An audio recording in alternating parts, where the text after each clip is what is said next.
Hola, social media. Yeah, I want to share a little story. I know my mom told me to tell my story, so I'll get honor thy father and mother. I remember one time when I was between, I don't remember the exact date, it happened twice, but I was working at Goodwill Industry. I was learning to be a chef, and I was cooking for the Turning Point program, and I worked at the Ferguson Hotel. It was a low income mental, not mental challenge, but just handicapped individuals. I would cook for them, and I would make dinner, breakfast, and lunch, whatever they needed. And I remember I was there one time, and my daughter was going to school with my aunt at Holy Name of Jesus Catholic school. My aunt was the principal. And I remember I didn't look at my phone when I worked.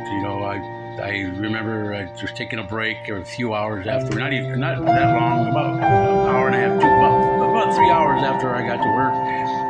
And my aunt blew up my phone, so I called her, and she told me my youngest son had walked was at the school, and we lived a mile away from the school. My son walked from my house there, and my ex was sleeping, and that was her habit. She slept and let the kids do anything.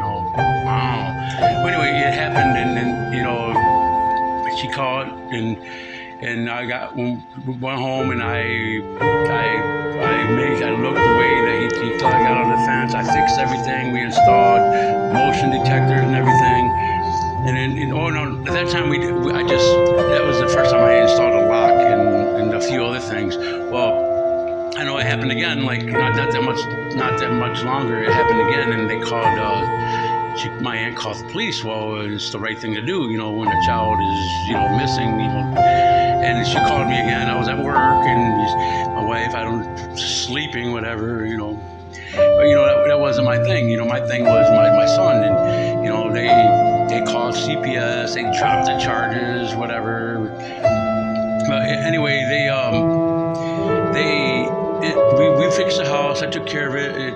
But it's that type of pattern. That I try to. I don't get into like that. Take care of my kids better than that.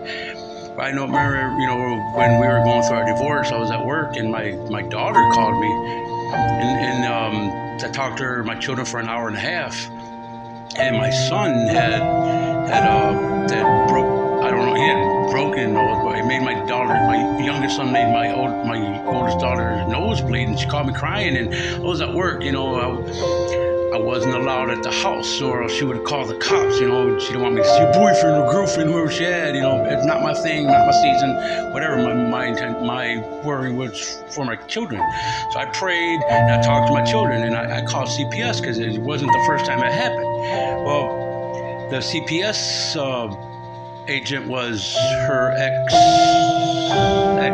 vice president for the PTO, and that's conflict of interest, and it's the type of things that I had to go through, since the get-go of my divorce. It's the type of things that I had to battle. I had to forgive these people, but they had a chance to help. It wasn't the first. I'm not the first case that this lady has done this thing to with conflict of interest. But anyway, I had to forgive these people, and they dropped the case. They said there was nothing wrong. I said, well, it's a pattern. And they said, I said, it's not the first time it happened, because, they called me again, and, a few days later and said the same thing. They question my mentality and things like that. When I'm sitting there, I get up early in the morning. I work third shift. I'd stay up late just to make sure my kids got to school, and then I went to sleep, type of things I did.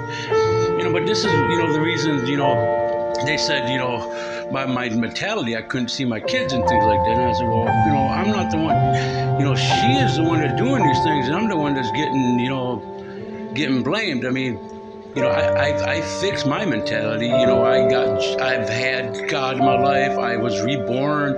I've been in ministries. I've been doing all these other things, and they still attack me. Her and the people in the court system still attack me. Like I said, these people, a lot of these people put their hands in the Bible. They put their hands in the Bible, and they swore, they swore in front of God, that they would uphold the Constitution and everything. Well, that is unconstitutional from the get-go. That is a violation of religious persecution and a bunch of other things, because of the color of my skin and everything, because, it was said. It was said to me, and these are the type of things that I have to forgive. I say these things, from my next relationship. If I can forgive my ex-wife for all these things, and still, show love towards her, not anything crazy love, but my heart is at 100%. I love you guys. Peace.